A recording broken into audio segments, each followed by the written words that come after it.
Assalamualaikum Mbak, perkenalkan saya Dr. Vera dengan Mbak Dina, betul?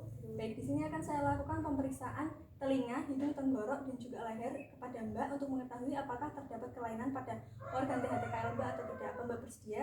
Baik, jika bersedia silahkan duduk terlebih dahulu, saya akan cuci tangan dan persiapan alat. Dan cuci tangan dan kita persiapan alat.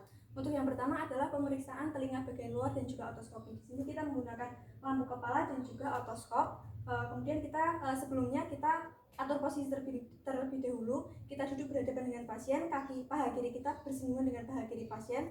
Kemudian mata kita sejajar dengan telinga pasien. Kemudian kita gunakan lampu kepalanya secara baik dan benar.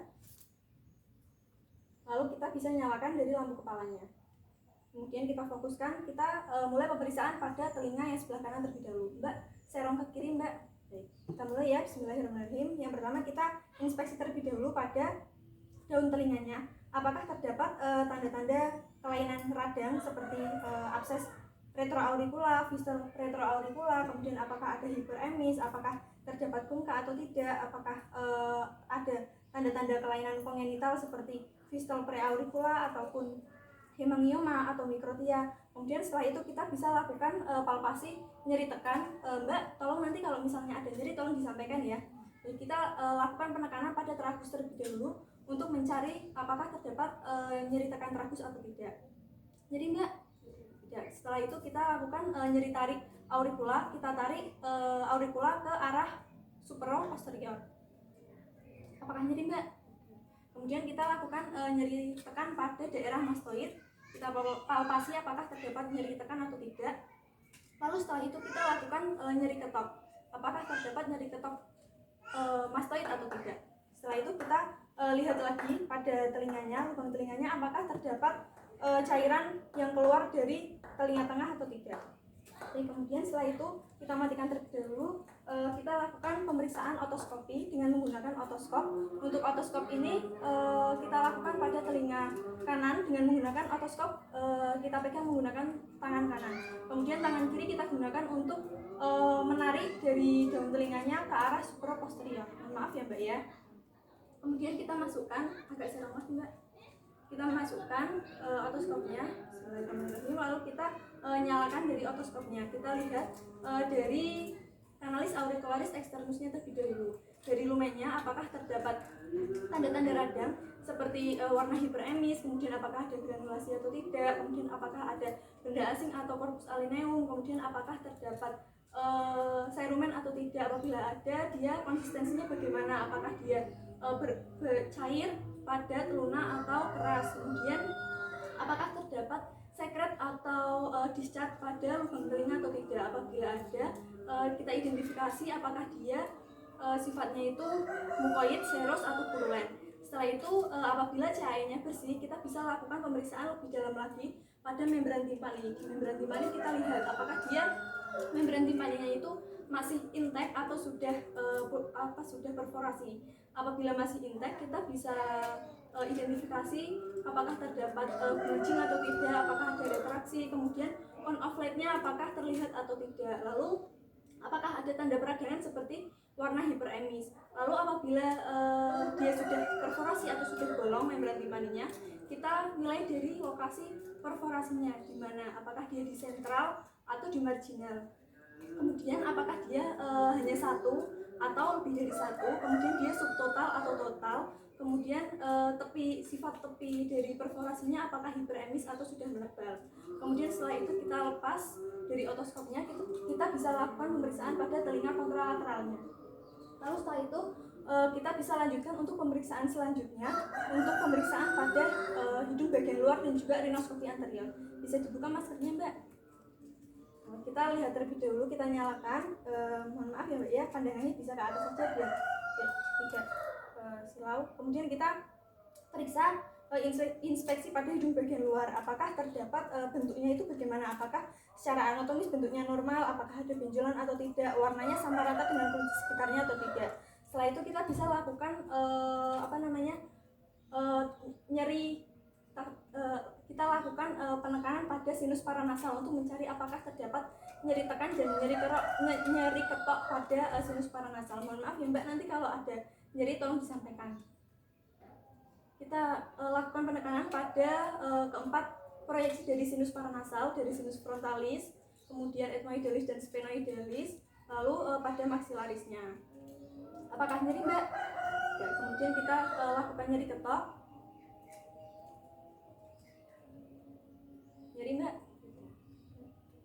Baik, kemudian setelah itu kita bisa lakukan pemeriksaan pada rinoskopi anterior dengan menggunakan spekulum hidung. Untuk spekulum hidungnya kita pegang dengan benar menggunakan tangan kanan untuk hidung yang sebelah kanan. Kemudian tangan kiri kita gunakan untuk menyangga atau memfiksasi dagu pasien. Mohon maaf ya Mbak, agak diangkat ke atas. Kemudian kita masukkan dalam posisi spekulum hidung tertutup. Kita masukkan secara perlahan. Kemudian setelah itu kita buka dan kita arahkan sinar dari lampu kepala ke dalam hidungnya.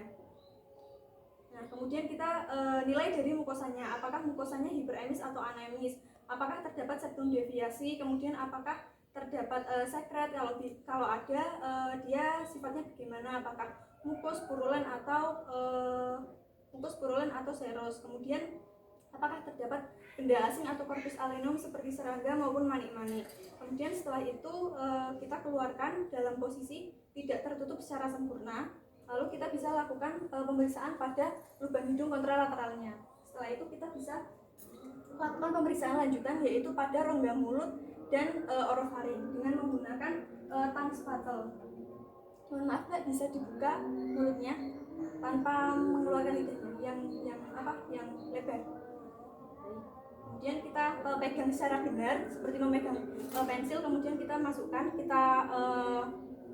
pada sepertiga anterior lidah terlebih dahulu untuk menekan dari refleks muntahnya. Kemudian setelah itu kita masukkan lagi ke 2/3 anterior lidah.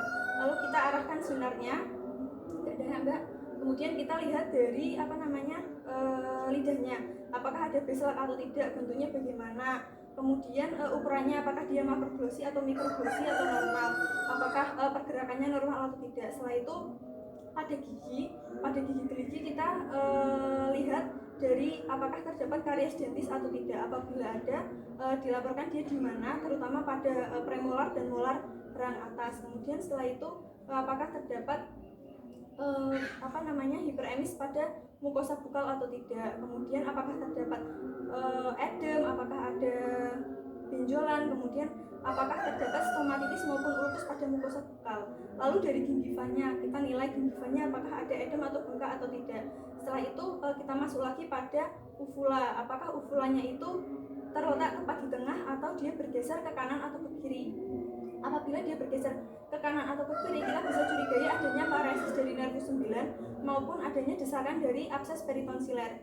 Kemudian pada pilar anterior dan posterior orofaringnya kita lihat apakah terdapat hiperemis atau tidak, kemudian dia simetris atau tidak. Kemudian dari tonsilnya apakah dia membesar atau tidak ukurannya. Apabila membesar kita nyatakan dari T1 sampai T4. Kemudian apakah warnanya hiperemis atau tidak, lalu apakah terdapat bengkak pada daerah peritonsiler atau tidak, lalu apakah ada abses, kemudian apakah terdapat granulasi atau tidak. Selain itu kita bisa lakukan inspeksi pada daerah dinding posterior nasofaring, apakah mukosanya itu hiperemis atau tidak, apakah ada granulasi atau tidak, apakah ada atrofi mukosa atau tidak, lalu apakah ada postnasal drip atau tidak. Kemudian kita keluarkan tong spatel.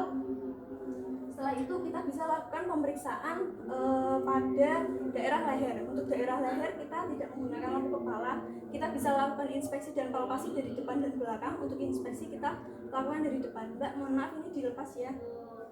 Mbak agak bisa ke atas sedikit.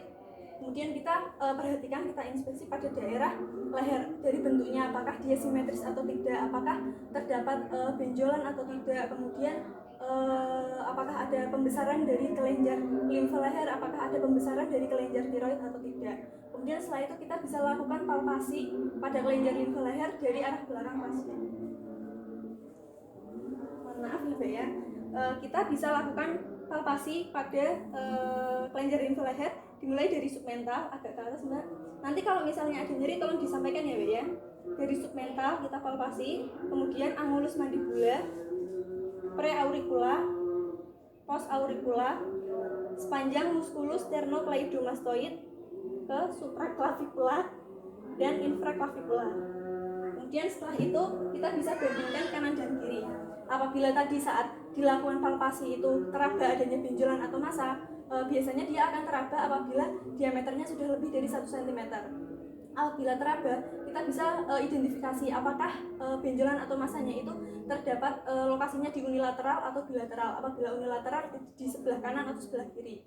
Kemudian jumlahnya ada berapa, apakah soliter atau multiple, diameternya seberapa, ukurannya disampaikan berapa, panjangnya berapa, lebarnya berapa, tingginya berapa, kemudian apakah dia terdapat nyeri tekan atau tidak, mobile atau immobile, kemudian permukaannya bagaimana, apakah rata atau dia berbenjol-benjol, kemudian dari warnanya apakah sama dengan warna kulit di sekitarnya atau tidak. Baik, alhamdulillahirrahmanirrahim Mbak, untuk pemeriksaannya sudah selesai.